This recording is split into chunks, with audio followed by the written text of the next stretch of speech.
Welcome to the Brewery District Toastmasters meeting. I am Erin Southern, your president for the term. I have just a couple announcements. 3. 1, next week they're going to be starting badges for the common spaces in the building because we have tenants moving in. We're just Grange and now we're going to have a couple tenants. So they're trying to make sure that the building is secure. So in order to get into the common space here or on the second floor, you will need a badge like this. So they will be issuing badges at the front when you sign in. I don't know if they'll have the ones like Annie currently has in conjunction with these or if it will just be these, but we're going to be working through that with the front desk. So hopefully to avoid any hiccups for meetings starting next week and in the future. So that we'll be working through that to make sure everybody gets in here. Also, we have an opportunity for someone to step up. If you've been thinking about taking a leadership position on the board, we have an opening for Sergeant at Arms. And that is a really nice way to get in and see how things work from, getting the room set up and getting us on our way. And we greatly appreciate all the help there. So there's an opportunity for leadership there. And also, a week from Saturday is the TLI.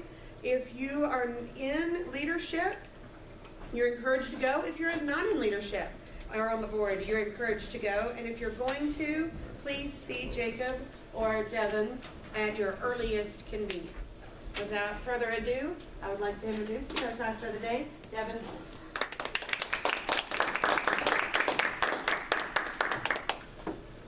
Let everyone kind of come on in and get settled. The front row is not a scary row. You're welcome to sit there.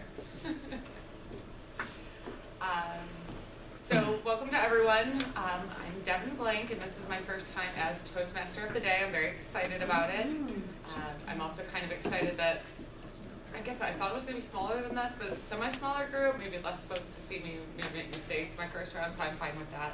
I also want to say thank you for all of you that filled in roles after my emails were out. I think we had quite a few that needed filled, and because this club is awesome, people volunteered, we've got everything settled, it's going to be a nice full meeting, so thank you for that.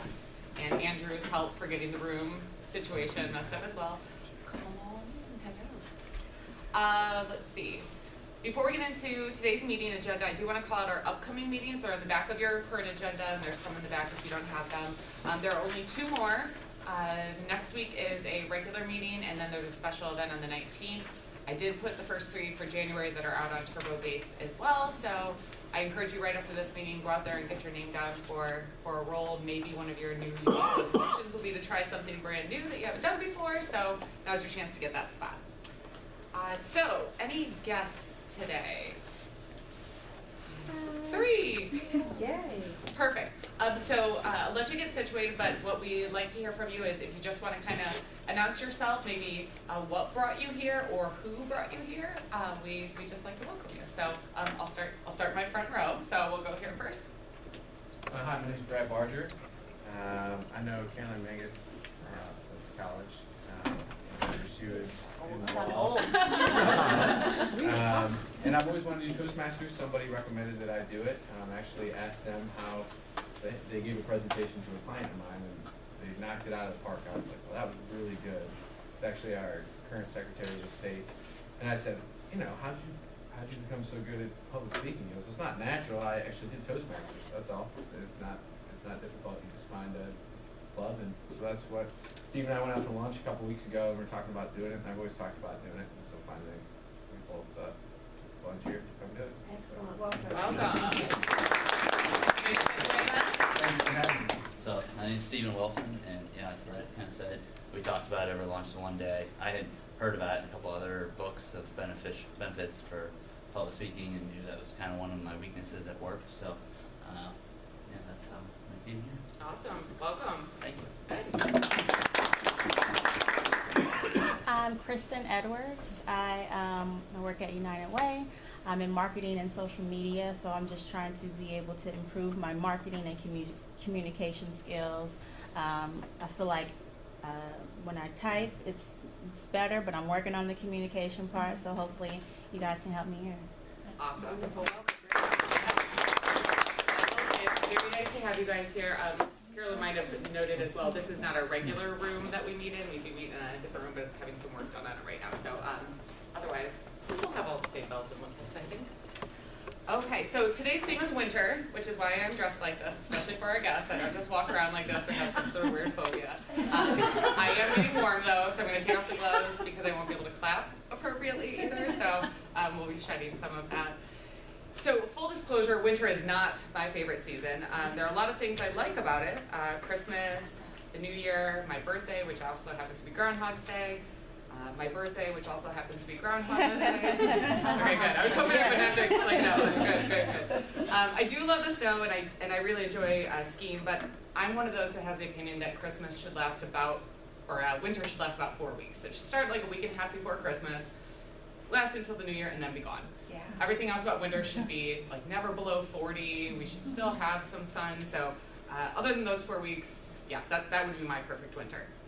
I did ask those of you with roles in today's meeting some tidbits about winter, which I will be sharing with you as we all move forward in the meeting. So be looking for those little tidbits. Today we will have two speakers, Foertmeyer and Dennis Carney. Their evaluators will be Carolyn Mangas and Jennifer Okezie-Watts. And our table topics master is Metzger. Our camera operator today is Kuba Bursey. Kuba, would you mind standing up and explaining your role to the group, especially our guests here? Hello, guests and Toastmasters. My name is Kuba Bursey, and I will be taping each one of you who are speaking today. If you would not like me to tape you, just let me know, and I will turn off the camera for the time being. Our videos will be uploaded to our YouTube channel at some point in the future, so see one of us veteran Toastmasters for that detailed information. Thanks. And it is a private YouTube channel, just clarity there. It's for our learning purposes, not for the rest of the world. So thank you very much, Kuba. Kuba's favorite winter activity is backyard boot hockey, for which I can imagine, but I probably have to clarify that what I'm imagining is really what that is. He does say winter just makes summer all that much sweeter, which I do agree. His perfect winter day would be waking up to hear that everything is closed due to snow. Kuba is from Minnesota and says the thing he despises about winter here is Columbus's permacloud, which I would agree with. So, thank you. Our timekeeper today is Andrew Stevens. Andrew, would you please stand and explain your role? Sure. My role as timekeeper today is to help our Toastmaster of the day keep the meeting running on time. It is also to help our speakers, whether it's the prepared speakers or the evaluators or the table topic speakers, to keep their speeches to the appropriate time as well. We do that with this timer light. I will turn on the green light when you have hit your minimum time. I'll turn on the red light when you've reached your maximum time, and halfway between those is when the yellow light comes on. I would recommend that if you see the yellow light come on, start wrapping it up, because if you go more than 30 seconds past your maximum time, you'll hear the dreaded buzzer. Thank you. Perfect, thank you. Andrew says that when he was younger, his favorite winter activity was skiing. Now, though he does not like driving in the snow, he does like to do donuts in his truck. He says it's a little more difficult with a front-wheel drive car.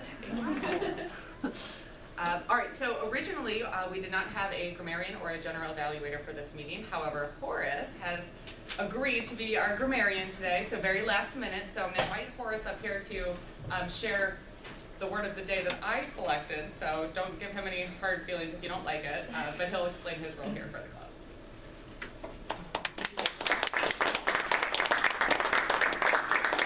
For our guests and those of you who are already stupered by the cookies and fudge and all the sweetness things we've been eating since Thanksgiving, I'll explain my role. A grammarian is a person whose job is to listen to how things are said, not really what is said. I listen for bad phrasing, or I listen for a really great phrase that I think is a real ear tickler, something that gets inside your head and makes the speech lively, like leaven the bread with the yeast. A good sentence can be like that yeast, and this makes the whole presentation just grow better. The word of the day, which the grammarian usually introduces, is a word I'd like you to try to somehow slip in to your speech or your presentation. The word is spoonerism. Now, spoonerism is not what you whisper into your love's ear as you're laying on the couch or the bed. That's what I first thought before I No, it's a transposing of certain syllables or letters in a phrase that accidentally makes a humorous or an embarrassing new version. The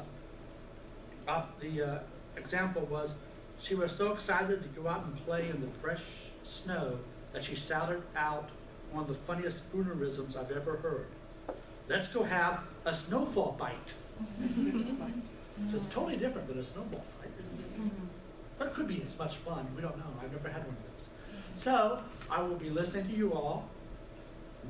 When the speakers are done, I will come back up here and point out the good, the bad, and the ugly. Hopefully the good is a big list and the bad and the ugly are short. So now I'm going to turn back over to our Toastmaster.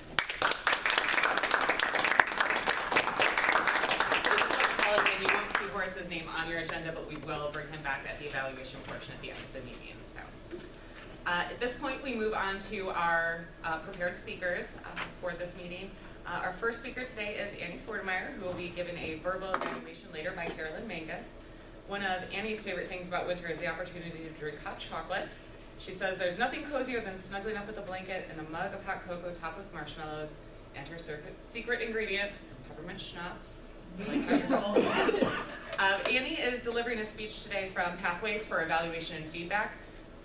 This is her second speech, in which the purpose is to apply feedback that she got from her first speech and delivering it the second time. She'll be speaking from 5 to 7 minutes, and her speech is titled The Plant Lady. Please welcome Annie.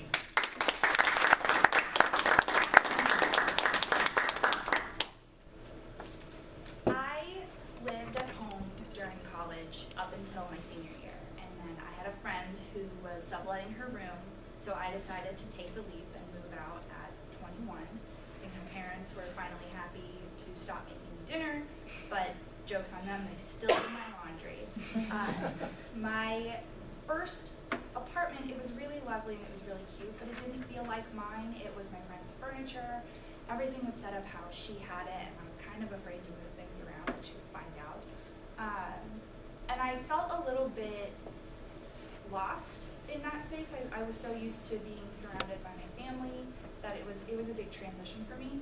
And I felt a lot better after my mom gave me a little gift that turned things around, which were these 2 houseplants. I finally had something of my own, something that I could take care of, and I felt so much more at ease after receiving these. And I wish I could tell you that I loved and cared for these guys, and I still have them today, but they are no longer with us on this earth. I loved them and they died, but my mom instilled in me a love of greenery that has only grown with time. Welcome to my jungle. I have over 40 roommates now in my very small apartment. Normally they're scattered about, but I have to gather them all together for a family photo. I have bought at least 3 pieces of furniture to put plants on. I recently hung a 7-foot shelf to put more plants on. I can't stop. I won't stop. I am a plant lady, damn it, and this is who I am. And I'm not just crazy about keeping plants. There's scientific evidence that plants can actually improve your life. Some of the benefits of houseplants are that they purify and add humidity into the air, which can help decrease the likelihood of dry skin, colds, and sore throat, which is definitely helpful here in the winter weather. Even brief exposures to foliage has been shown to make humans more altruistic and cooperative, so I'm a nicer person for having all of these plants. And in addition to their functional benefits, plants add color, life, and variety to what can otherwise be a dull environment, especially the offices of today. They definitely benefit from having plants around. And you might be thinking, this is all well and good, but I don't have a green thumb. Every plant that I buy and bring into my home just dies. But don't worry, I have killed my fair share of plants too. It's a matter of choosing the right plant as much as I've bought plants that look great, when I bring them home, if they're not suited to thrive in my environment, they won't live. So we have to put the needs of the plant before the needs of ourselves. And you have to make sure, you might think, oh, that this corner of my house could use a plant, but if it doesn't get a lot of light, a plant's not going to thrive there. You'll have to find another piece of decor to put in the corner. There are 4 basic tenets of plant care that I will share with you. The first is sunlight. This is the most important facet of plant growth. You have to choose plants based on the type of light that you have in your space. I have a big south-facing window, so I'm set up well for plants that want a lot of sunlight. But if you don't, you need to make sure you're getting low to medium light plants or they won't thrive. For the second step is water. Generally, for plants, less is more when it comes to water. It's better to underwater a plant than overwater them. Overwatering can lead to root rot, which is the fastest thing to kill a plant. And watering on a schedule might seem like a safe way to keep your plants happy and healthy, but actually that can also lead to overwatering. The best thing to do is to feel the soil of your plant, and if it's still wet, you don't need to water it. And then the final thing to set your plant up for a nice life is a happy home, specifically their pots. I have brought a little plant friend here to demonstrate. To prevent root rot, it's important that your plants have drainage. Now this pot actually does not, so I've kept it in its plastic container inside the pot, so if I ever overwater it, I can dump the extra water out. If you don't do that, then the roots are just going to sit in water the whole time. You can also add rocks to the bottom of the pot to help pull the roots up off the bottom.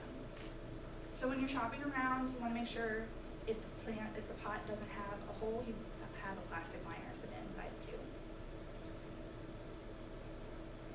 So the last thing a plant needs is just a little bit of attention. You want to watch for signs of stress if they're starting to yellow or droop or the tips are getting brown. It doesn't mean that your plant is a goner, just that you need to figure out what it needs: more water, less water, more sunlight. I don't have the science to prove it, but I like to think that a couple verses of The Sound of Music helps plants perk up as much as it helps me.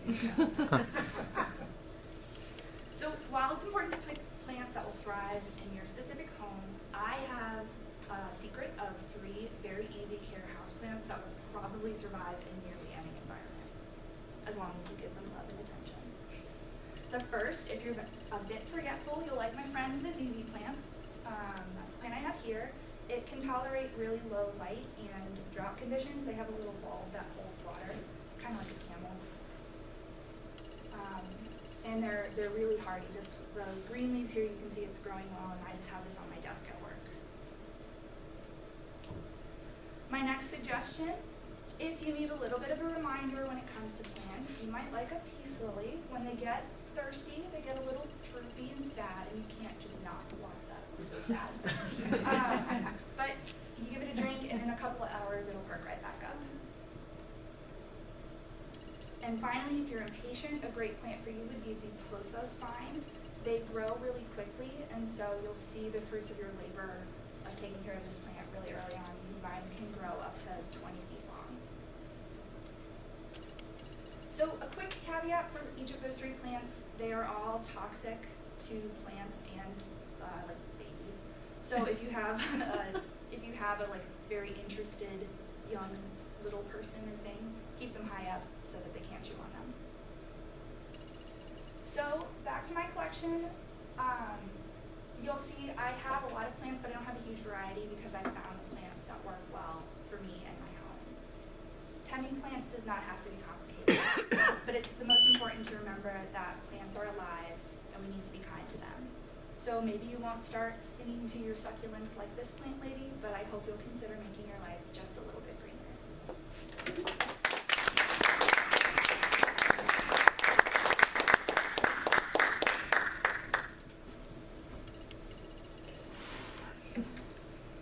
Wonderful, thank you, Annie.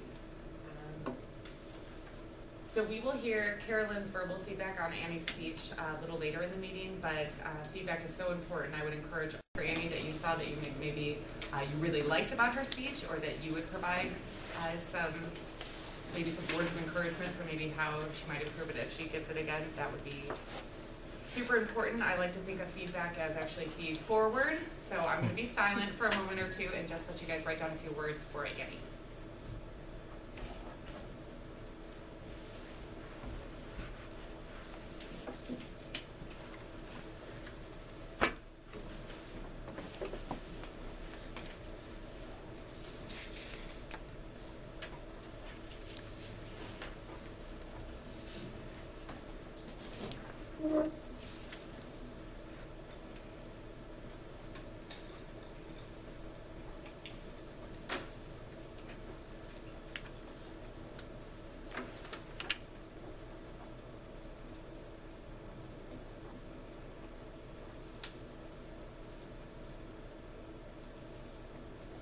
Perfect. Our second speaker today, our second prepared speaker today is Dennis Carney, who will be given a verbal evaluation later by Jennifer Okezie-Watts. Winter is not Dennis's favorite season, even though he does like the cooler weather. He likes winter somewhat better than summer because it's not hot. He actually moved to Columbus from Texas because Texas is hot, really hot. If global warming continues, Dennis says he'll have to join Toastmasters in Canada. Dennis is delivering a speech today from one of our previous manuals before Pathways, Technical Presentations Advanced Communication Series, for the purpose of systematic, organized, and concise presentation of a specialized material. He'll be speaking for 8 to 10 minutes today. His speech is titled Negotiations, Just Follow the Rules. Please welcome Dennis.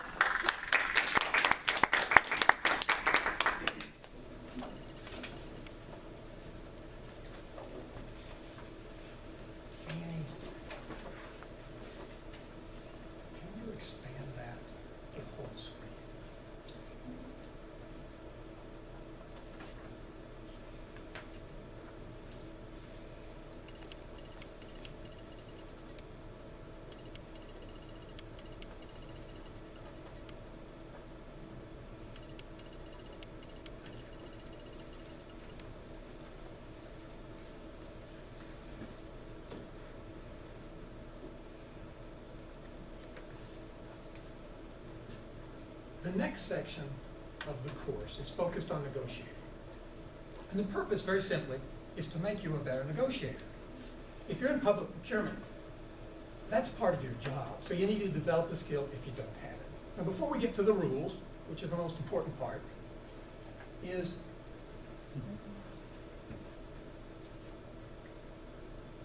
you need to be able to listen and observe.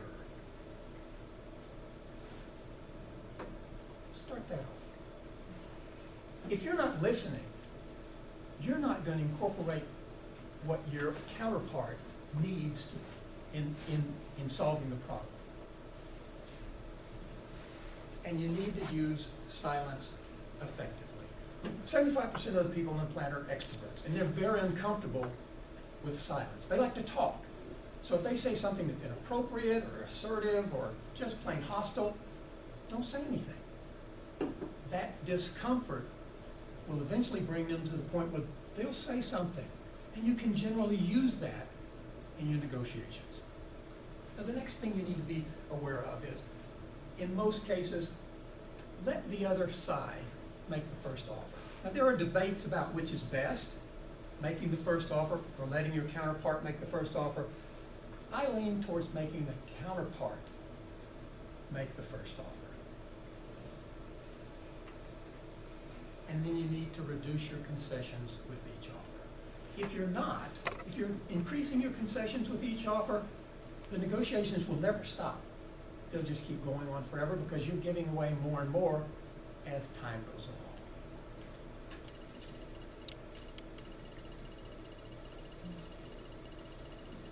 Everybody's familiar, for the most part, Leroy Jethro Gibbs. He's the boss in NCIS, and he's got all these rules. This is rule number 4. Number 9 is, for example, always carry a pocket knife. Well, these are Carney's rules for negotiating. This is rule number 1. If you're not willing to walk away, you lose. And most importantly, your counterpart is going to see that when you sit down across the table with them, they'll read you like a book. So have an alternative. We'll talk about that in just a minute when we get done with the rules. Rule number 2 is never take anyone to the negotiation table that doesn't know rule number 1. For example, took my wife to buy a car. And she's a wonderful woman, put up with me for so long. But she doesn't know anything about negotiating. I'm still negotiating, and in her head, she's already bought the car. So it kind of dissolves any leverage you have. When she's not willing to walk away, she's ready to write a check. And she's got a lot of money, so she can do that. Now, rule number 3. If you can't walk away, create lots of options and give them to somebody who can negotiate, who's a great negotiator. Maybe negotiation is not your forte. Well, your forte as a professional procurement person is to find that person who is and get them on your team. Now, rule number 4. You won't get anything if you don't ask. And if you can't ask, find somebody who can. That's kind of like rule number 3, a little corollary to that. Rule number 5, always know the next step. It's kind of like a chess game. If it's a very formal negotiations, you might want to write these things down, your next steps, what you're going to do if they say this, what you're going to do if they propose that, what you might ask them to do in reverse of something. If it's not so formal, you don't necessarily have to write it down, but just like the chess master, you're going to want to have it in your head, what you're going to do here, there, and everywhere else. If you're not planning in that respect, you're not going to do well. Now, rule number 5, watch out for unintended consequences. True story. Got a neighbor down the street. He has 3 kids. His wife wants another child. He's not so fond of the idea. So they go back and forth for weeks, months maybe. And he comes up with an idea he thinks is fabulous. He tells his wife that they'll have another baby if he can have a motorcycle. I don't know. They seem to think that that was a really good mesh. So nature takes its course. She gets pregnant and has so that was a little bit more than the budget could bear. So guess what? He didn't get the motorcycle. So that's unintended consequences. Be careful. Right. Last rule. Have an alternative if things go south. In our profession, we call that a BATNA. That's the best alternative to a negotiated agreement. And that always gave me a lot of trouble when I first started in procurement. But if you substitute a word and you say, best alternative to no agreement, it makes a little more sense for me. Really, that's nothing more than, what are you going to do if things just fall apart? Where are you going to go? What are you going to do instead? So if you're negotiating and your BATNA is right here and your counterpart is offering this, you walk away. Now, if you can get them above here, you're in great shape because that's better than the alternative you had if you had to walk away. Now, with the BATNA, these are some of the things that are really important. It's really just a starting baseline. So you know you can get this. So if the negotiations fall apart, just go there. It's really just your alternative. Think of it in that way. I think it simplifies the concept a lot for most of us. It also gives you leverage, which gives you confidence. That confidence really is, I don't have to bend to your will if that's not what's best for my agency, because I can go elsewhere with my BATNA and do something else. Keep those in mind, and you'll be a pretty good negotiator. Now, before we go any further, Christine, if you would pass out those 3 to 5 cards so everyone in the room has one for our upcoming exercise. But before we go any further, I'd like to spell out, as the leader of the negotiating team, your responsibilities. I'm going to read this because it's really important.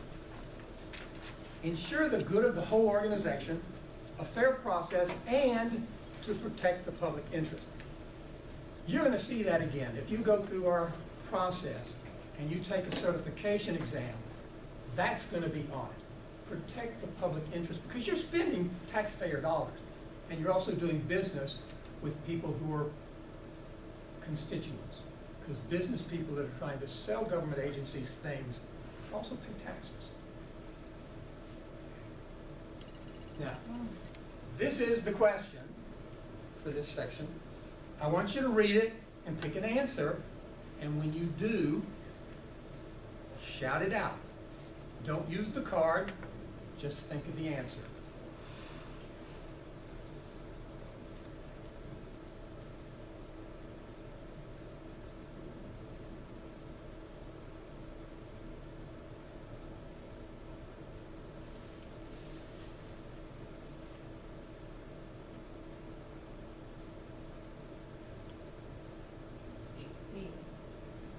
D.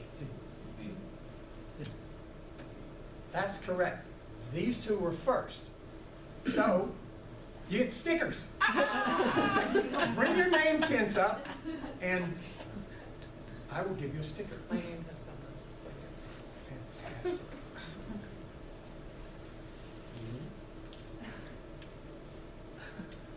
Would you like a sticker?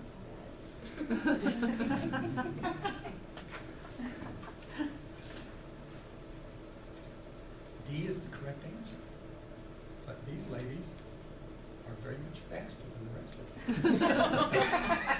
They get stick right. All right. This is the exercise. On the 3 to 5 card that you have in front of you, I want you to write just a very simple bullet point that says, this is the next chance where I will practice my negotiation skills and Dennis's rules of negotiating. Are you going to buy a car in 2 weeks? Are you going to buy a house? Are you going to negotiate with your kids on bedtime? It doesn't matter. You've got lots of opportunities in your personal and professional life to negotiate. So write down that next opportunity, because the most important part of this is if you're not going to practice, you're not going to get any better. Whether it's Toastmasters or negotiating or playing basketball, you never get better if you don't practice it. And if you don't identify where you're going to practice, you're not going to do it. So write on a card, stick it in your pocket, look at it every day, and then work yourself up to buying your furniture, appliances, whatever, and negotiate. Whether it's terms of delivery, whether it's price, figure out a way to negotiate and practice, because you get better if you do.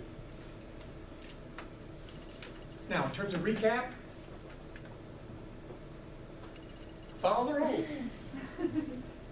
It'll make you better than 95% of the people on the planet. And practice. Any questions? Thank you.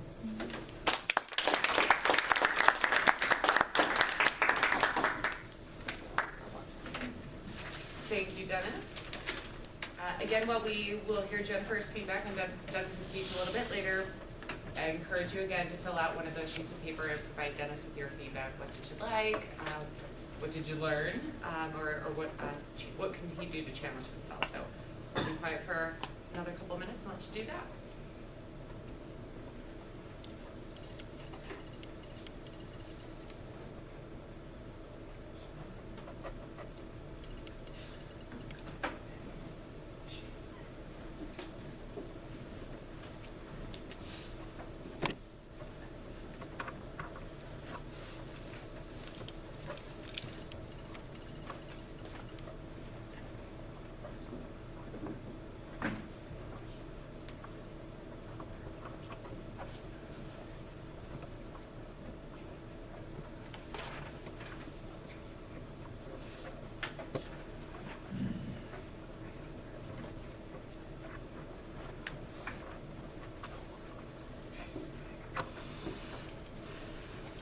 The next portion of our meeting is table topics.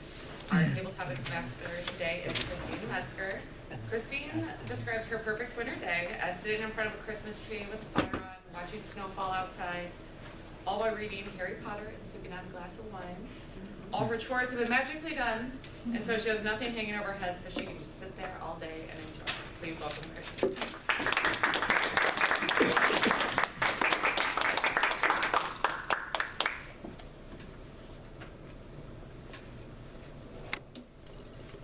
Table topics is the portion of our meeting where we get to practice impromptu speaking, and we encourage all members to participate as well as any guests. And in this stein, I have a bunch of different slips of paper that have different topics or prompts or questions on them that relate to the theme of winter.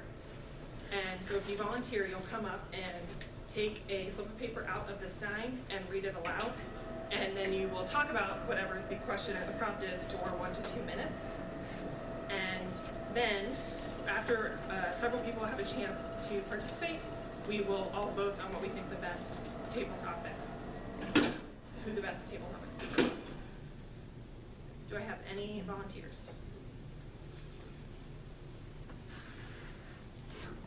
It's great. It's really fun. It's not that scary, I promise. We're all very kind people. Someone wants to run the thing. Yeah.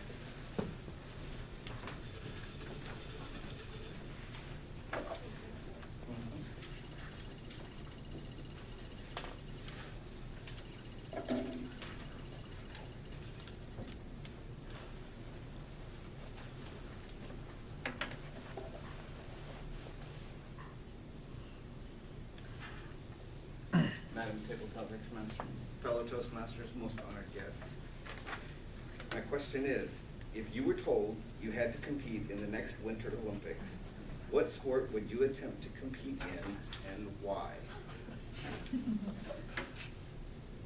Sports has never really been my thing. I've always been more the academic type. But winter sports, winter sports I think are a lot of fun, especially downhill skiing. Now, I enjoy downhill skiing, but I'm not the best at it. I definitely wouldn't do the ski jump. I'm not that big into flying all by myself without, without an airplane surrounding me. I'm not very good at slalom skiing either. I can't seem to make those turns quickly enough. Now, I did try moguls one time, just once, mind you, because I got about halfway down and I got to going so fast that I hit this one totally wrong. I hit it, my skis went this way and my back went this way, and I got hauled off the side of the mountain behind a snowmobile and had to go to the emergency room. Even with all of that, I really do enjoy downhill skiing. So if I was going to do a sport, a winter sport in the Olympics, it would probably be something related to that.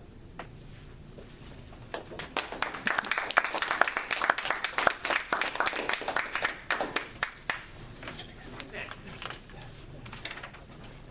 That's right. Well, I guess I'll go.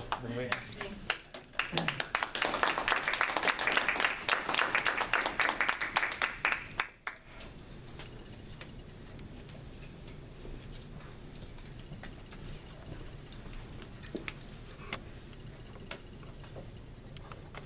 Do you wish that winter didn't exist in Ohio? If yes, tell us your least favorite parts about winter. If no, tell us why you enjoy it. Do you wish that winter didn't exist?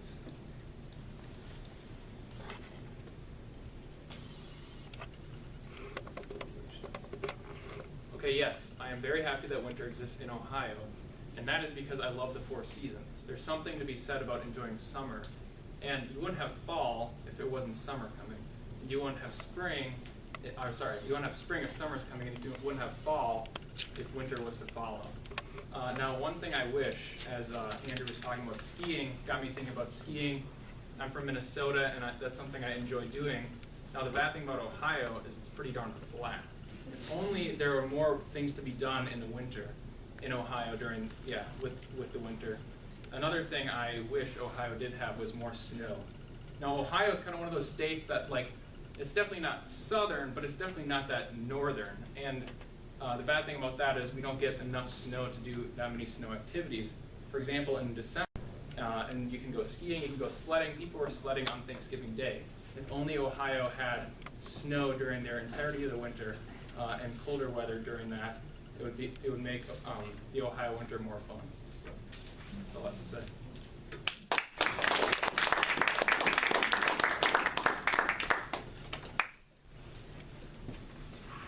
I think we have time for one more.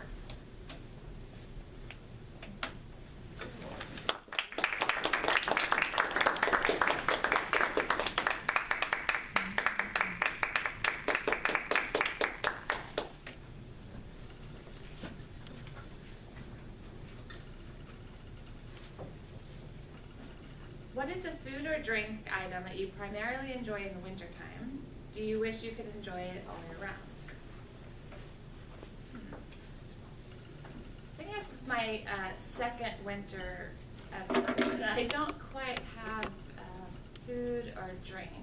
I like Annie's idea of the peppermint schnapps with hot chocolate.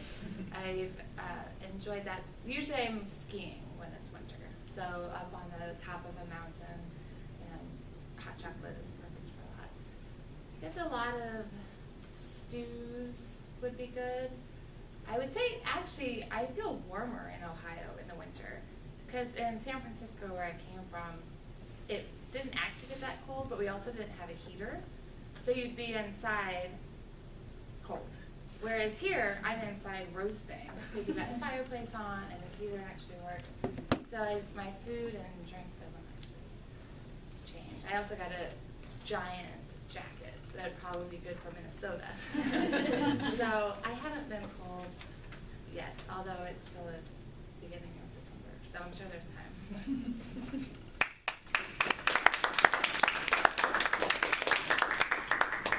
Okay, so now there's slips of paper on your table where you can vote for who got the best table topic speaker award.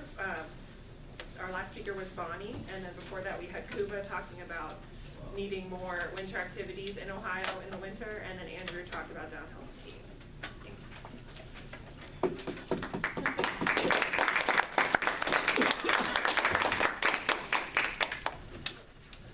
Thank you, Christine. I love table topics. At this point in our meeting, we are moving to the evaluation and recording portion. So during this time, our evaluators will spend between 2 and 3 minutes giving verbal evaluation back to our prepared speakers. First up is Carolyn Mangas, who will be giving her evaluation on Annie's speech. Carolyn is looking forward to snow tubing and is trying to ski again this year. She tried skiing for the first time last winter. She says she's really good at going fast, but not so good at stopping. So she hopes to get the hang of it this winter. Good luck, Carolyn. Please welcome Carolyn.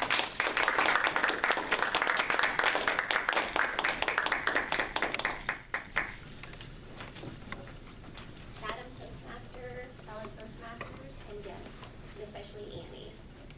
Annie, I have so many good things to say about your speech, and for everybody's context, this was Annie's second speech. So she did her first speech back in October, and she basically took that same speech and then tried to work on some things to improve it.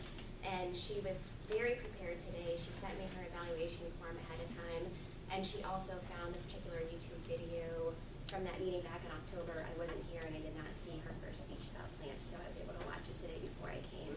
So incredible job preparing to help me be better prepared so I know what to look for.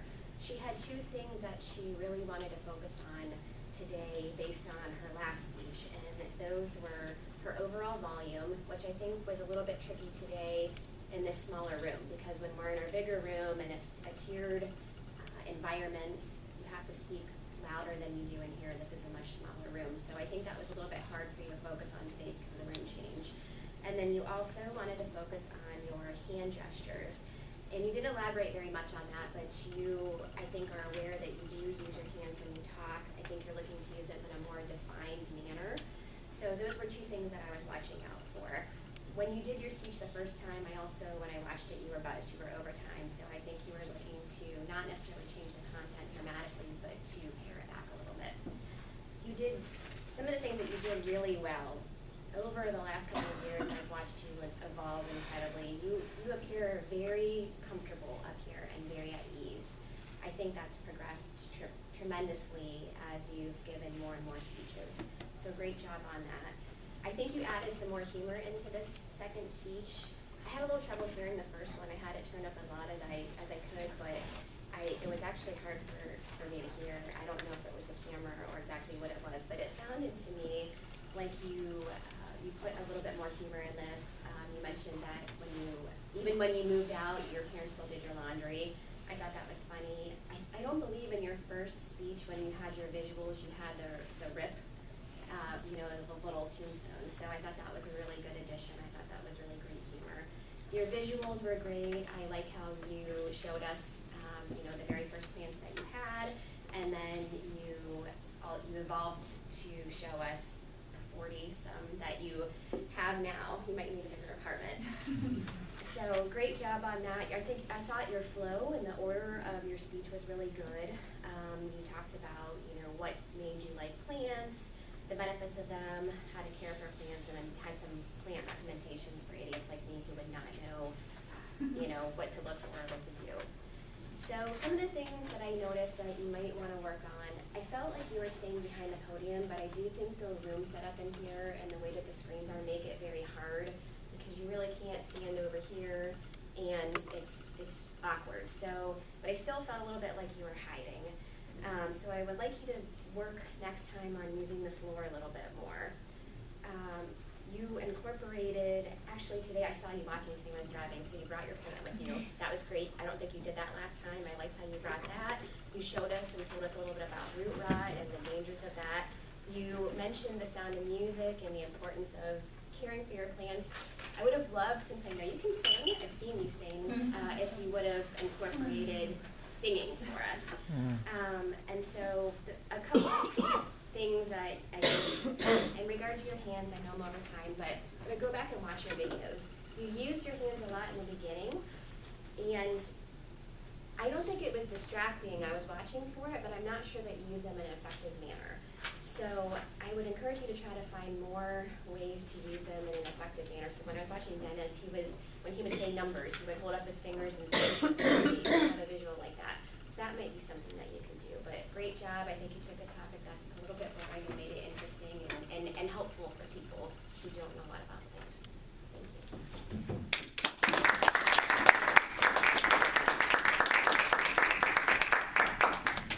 Thank you, Carolyn. Next is Jennifer Okezie-Watts, who will be giving her evaluation on Dennis's speech. Jennifer's favorite activity in winter is sledding for a few reasons. First, it brings back fond memories of her childhood. All ages can participate, so she feels no judgment if she wants to participate as well. And the only investment you need to make in is a good quality sled. She says the real challenge is getting that perfect snow amount, consistency and temperature, to throw back to Kuba's point on Ohio snow. Please welcome Jennifer.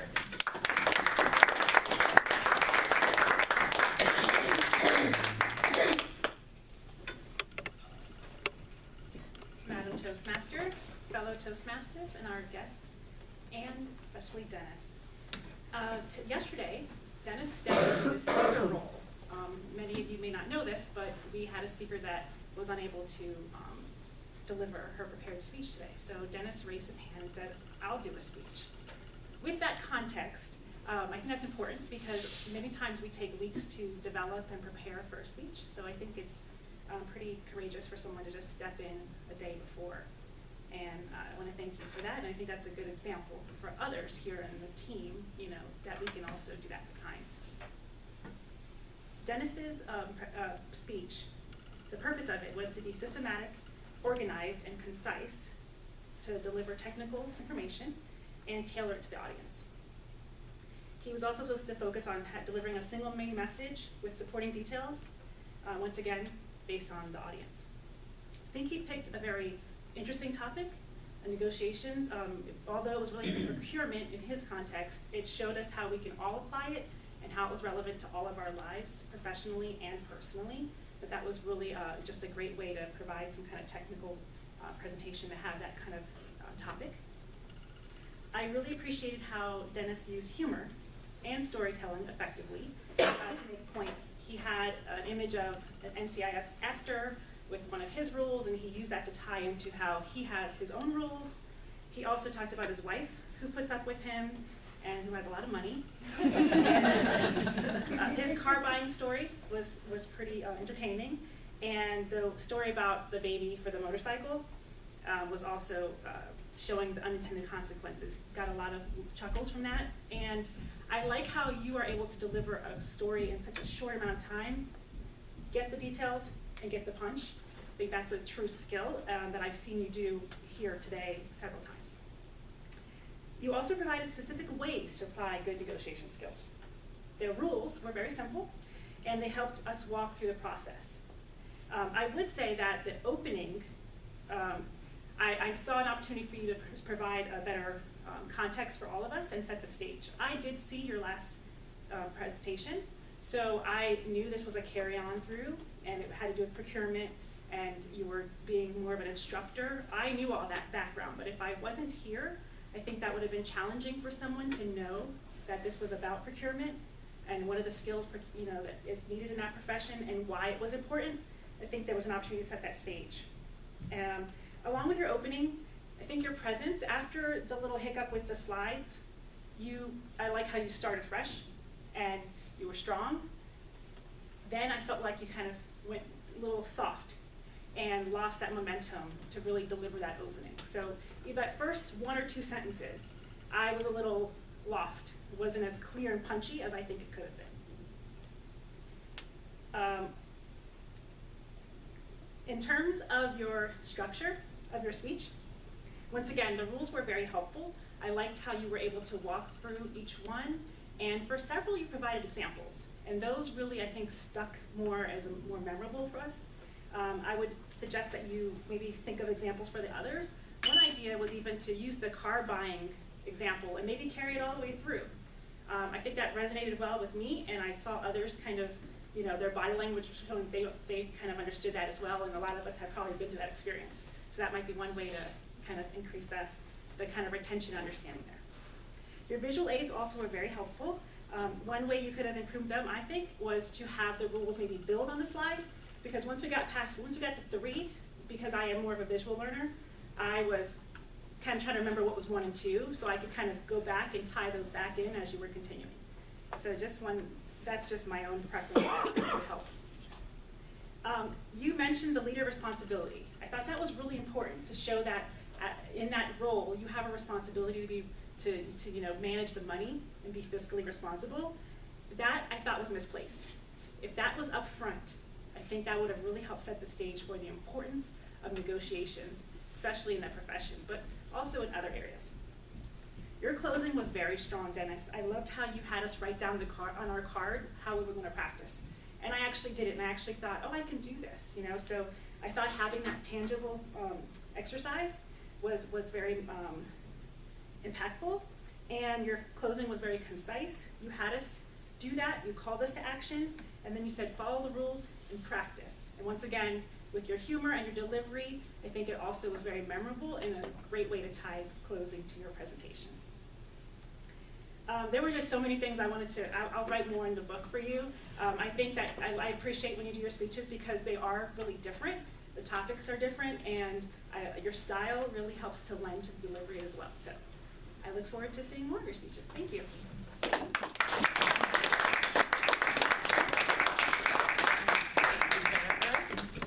At this time, I would like to invite back up our grammarian, Horace McConnell.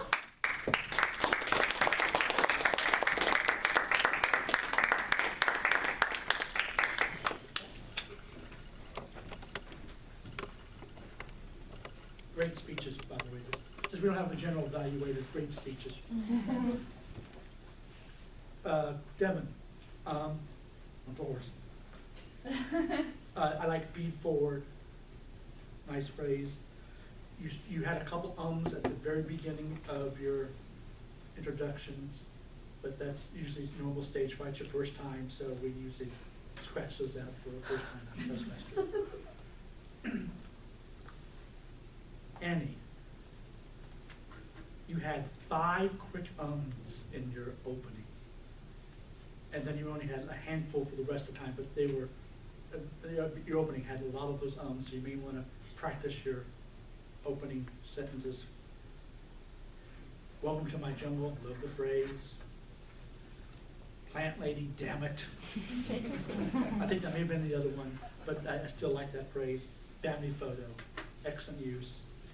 No word of the day, but other than those ums at the beginning, and there was no crutch word I could find. You used "and" twice, but they were such a different in the way you used them. There wasn't a crutch word. I wrote it down and crossed it out after I reviewed it in my head. Dennis, no ums, no so's, no you knows. That's boring. I also love that she's got lots of money. Word corollary was nice. Maybe it's just a nitpick for me because I get this when I write. Editors hate it when I say true story. The is, all your other stories are lies. This is the true story. The other things I made up to entertain you. So you may want to watch that. That's just something that when I go to an editor, they like to throw back on my face. So I'm trying to be better at that. Carolyn, environment. I like the phrase. Like Jennifer, both of you had a lot of ums, but they're usually in the transitions between your last thought and the next one. So that's not unusual. You usually get more ums and ahs from the evaluator than you do the person they're evaluating because they don't have weeks to practice. Jennifer, retention and understanding. I like that phrase. Intangible, impactful. Those two words together really were strong and showed how you had thought through his speech. You were just weren't parroting back. That's a good analysis, I thought. Christine came close to giving us our only Spoonerism. I used the word of the day. When she said impromptu speeding. I don't know if that's just when you're just driving along and all of a sudden you just slam real fast on the gas pedal to see how fast you can get before the stop sign, but it was impromptu speeding. It's not quite a Spoonerism, but I'm counting that. So you're going to get credit for using the Spoonerism, but not saying it. A number of ands in your talk, but kind people, another nice little phrase. Andrew, boring, it's like, Kuba, yeah, which was sort of out of place, but you again were trying to get your wheels growing at the time. And Bonnie, you also had some ums and ahs, but again, table topics, that's quite common. So I'd like to thank you all and give it back to our Toastmaster.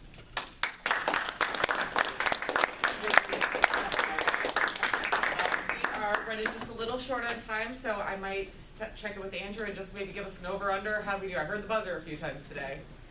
So all of our table topic speakers were right in the right time. Both of our speakers went over just a little bit. They both went over by 42 seconds. And our grammarians both went quite a bit over. Carolyn, you were at 4:14, but the evaluators are supposed to be a limit of 3 minutes. You were at 4:14, and Jennifer was at 5 minutes 20 seconds. She gets too slow. Horace, supposed to be 2 to 4 minutes on grammarian, right in there. Good job. Perfect. Thank you, Andrew. And Christine, who is our table topics winner today? We had a tie between Andrew and Kuba. Awesome. That being said, this is, just remember, go out after this meeting and sign up for Turbo Base. I'm actually looking forward to a special event on the 19th, which will be the last day of work in 2019, so I'm super excited about that. So have a great rest of your afternoon. Meeting is adjourned.